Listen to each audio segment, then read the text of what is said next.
Assalamualaikum warahmatullahi wabarakatuh. Salam, Om Swastiastu, Namo Buddhaya, salam kebajikan. Perkenalkan, nama saya Risna Yanti Anur dari Prodi PGSD kelas E angkatan 2022, Fakultas Ilmu Pendidikan Universitas Negeri Jakarta. Video infografis ini saya buat untuk memenuhi tugas akhir semester mata kuliah konsep dasar PPKN SD dengan dosen pengampu Bapak Dr. Otip Satibi Hidayat MPD. Sebagai calon guru, tentu kita harus mengetahui sejarah kapan konsep dasar pendidikan Pancasila dan kewarganegaraan ada dan menjadi mata pelajaran di Indonesia. Kita akan membahas dari kurikulum awal kemerdekaan terlebih dahulu. Yang pertama, kurikulum 1947. Kurikulum ini ada setelah 2 tahun Indonesia merdeka.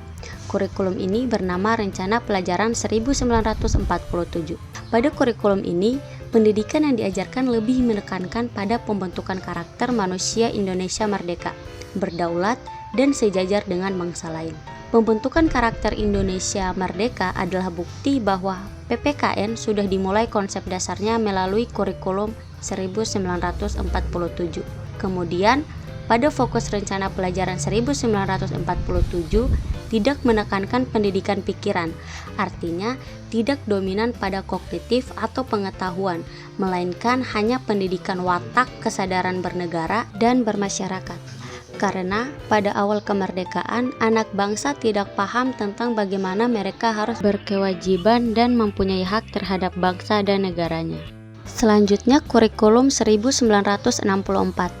Pada kurikulum ini dinamai Rencana Pendidikan. Pembelajaran di kurikulum ini dipusatkan pada program Pancawardhana. Pancawardhana artinya adalah 5 bidang, yaitu yang pertama, pengembangan moral.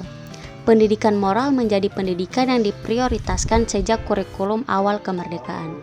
Kedua, kecerdasan atau pengetahuan. Ketiga, emosional atau artistik.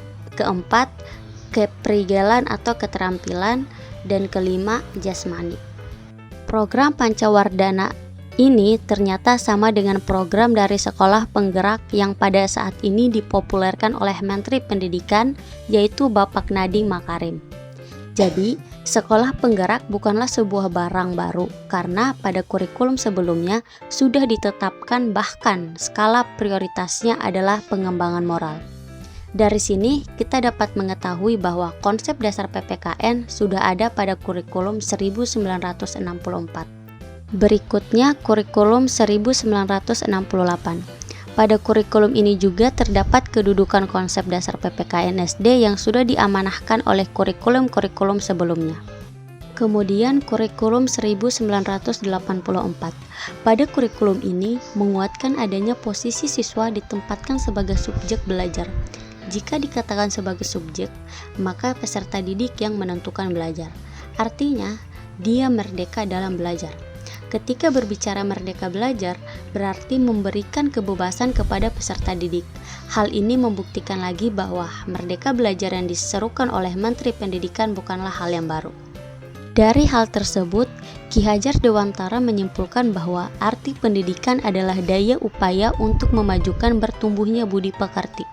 Jadi, sejak awal, kemerdekaan budi pekerti yang merupakan bagian dari materi PPKN merupakan sebuah prioritas dalam membangun pendidikan Indonesia yang meliputi kekuatan batin atau karakter. Kemudian baru pikiran atau intelek, tubuh anak atau sisik dan lain sebagainya. Ternyata pendidikan di Indonesia sejak awal sudah didominasi dan menekankan pada pendidikan karakter atau pendidikan PPKN. Pembahasan berikutnya yaitu amanat dan prinsip dasar guru. Selama ini kita mengenal trilogi Soko Guru Pendidikan dari Ki Hajar Dewantara hanya 3, yaitu Ingarso Sungtulodo, Ingmadio Mangankurso, dan Tutwuri Handayani. Padahal sebenarnya ada 5 gagasan yang dikemukakan oleh Ki Hajar Dewantara, tetapi banyak yang tidak mengetahuinya. Pertama, Ingarso Sungtulodo, yang bermakna jika menjadi guru, ketika tampil di depan sebagai pemimpin harus menjadi teladan.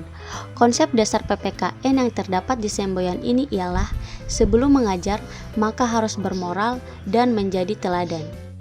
Kedua, Ingmadio Mangunkarso, yang bermakna jika guru berada di tengah-tengah aktivitas siswa, maka guru harus punya karsa, punya program, keinginan, dan motivasi, bahkan perlu memotivasi anak didiknya.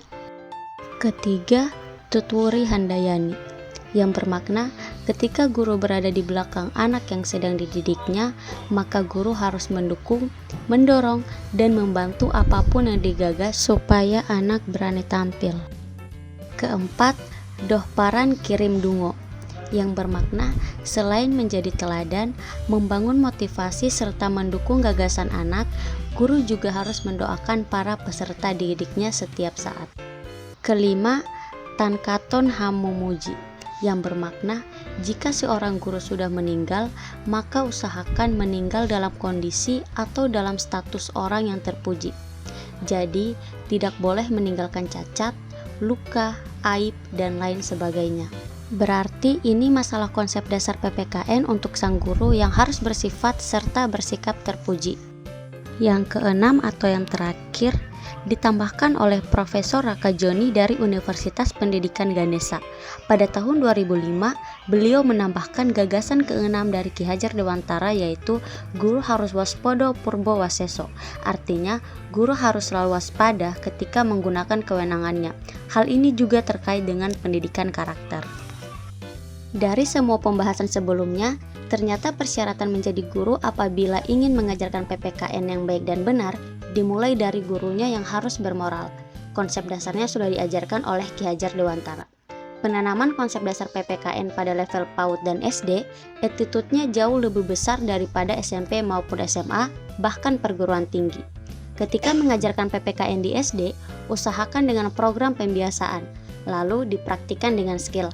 Jangan terlalu banyak diajarkan dalam bentuk pengetahuan. Selanjutnya ada analisis kurikulum.